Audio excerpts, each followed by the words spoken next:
নমস্কার বন্ধুরা, আশা করি প্রত্যেকে খুব ভালো আছেন। আমি চলে এসেছি আপনাদের মাঝে আবারও একটা নতুন রেসিপি শেয়ার করার জন্য।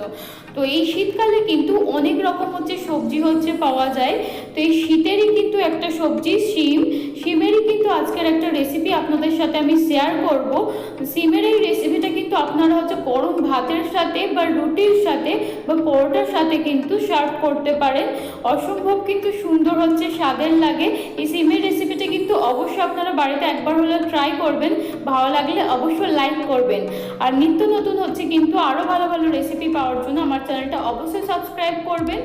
এবং আজকের আমি এই রেসিপিটা কিভাবে বানিয়েছি চলুন আপনাদের সাথে শেয়ার করে নিই।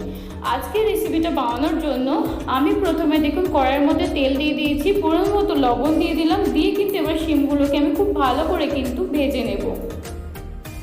দেখুন শিমগুলো নেড়ে চেড়ে আমি খুব ভালো করে ভেজে নিচ্ছি। যদি ছোট শিম হয় সেক্ষেত্রে কিন্তু শিমগুলোকে গোটা গোটাই বানাবেন, তাহলে কিন্তু আরও ভালো লাগবে। দেখুন এর মধ্যে দিয়ে দিলাম পরিমাণ মতো লঙ্কা গুঁড়ো এবং পরিমাণ মতো হলুদ গুঁড়ো, দিয়ে কিন্তু আমি নেড়ে চেড়ে শিমগুলোকে খুব ভালো করে ভেজে নেব।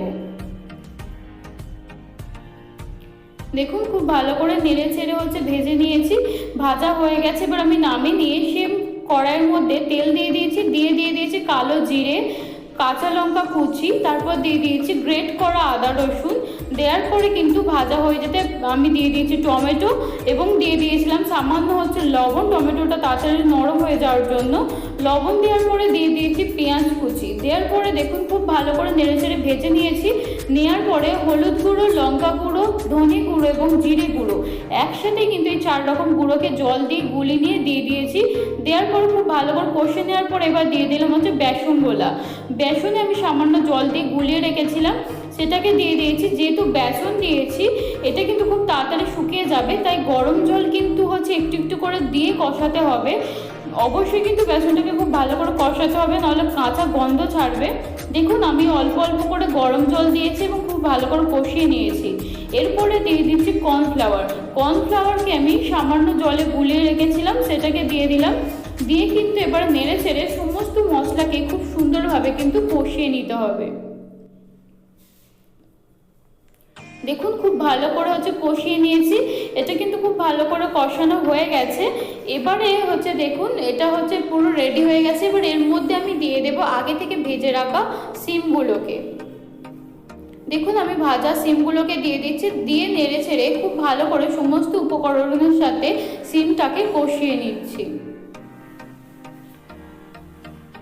অবশ্যই কিন্তু বন্ধুরা আপনারা এই শীতের মৌসুম চলে যাওয়ার আগে শিমের এই রেসিপিটা একবার হলেও বাড়িতে ট্রাই করবেন এবং ভালো লাগলে অবশ্যই লাইক করবেন, শেয়ার করবেন, কমেন্ট করবেন এবং আমার চ্যানেলটা সাবস্ক্রাইব করবেন আরও নিত্য নতুন ভালো ভালো ভিডিও পাওয়ার জন্য।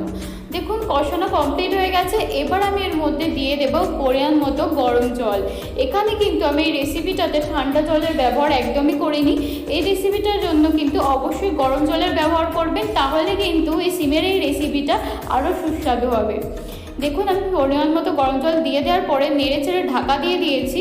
আর এবার আমি 5 থেকে 7 মিনিট পরে ঢাকাটা খুলে নিয়ে সামান্য পরিমাণে চিনি দিয়ে এটাকে কিন্তু নামিয়ে নেব 1 মিনিট পরে। আপনারা যদি চিনি দিতে না চান তাহলে কিন্তু চিনিটা স্কিপ করতে পারেন, কিন্তু এই শিমের রেসিপিটাতে যদি সামান্য পরিমাণে চিনি দেন তাহলে কিন্তু এই রেসিপিটা আরও দুর্দান্ত স্বাদের হবে। তো সেই জন্য আমি পরিমাণ মতো চিনি দিয়ে কিন্তু নেড়ে ছেড়ে 1 মিনিট পরে নামিয়ে নিয়েছি এবং এটা কিন্তু একদমই রেডি। দেখতেই পাচ্ছেন খুব সুন্দরভাবে কিন্তু এটা রেডি হয়ে গেছে। এই রেসিপিটা কিন্তু আপনারা গরম ভাতের সাথে যেমনই জমে যাবে, তেমন কিন্তু রুটির সাথে বা পরোটার সাথে কিন্তু খুবই ভালোভাবে কিন্তু জমে যাবে। অবশ্য শিমের এই রেসিপিটা একবার হলেও বাড়িতে ট্রাই করবেন, ভালো লাগলে লাইক করবেন, কমেন্ট করবেন, শেয়ার করবেন আর আমার চ্যানেলটা সাবস্ক্রাইব করে পাশে থাকবেন আরও নিত্য নতুন ভিডিও পাওয়ার জন্য।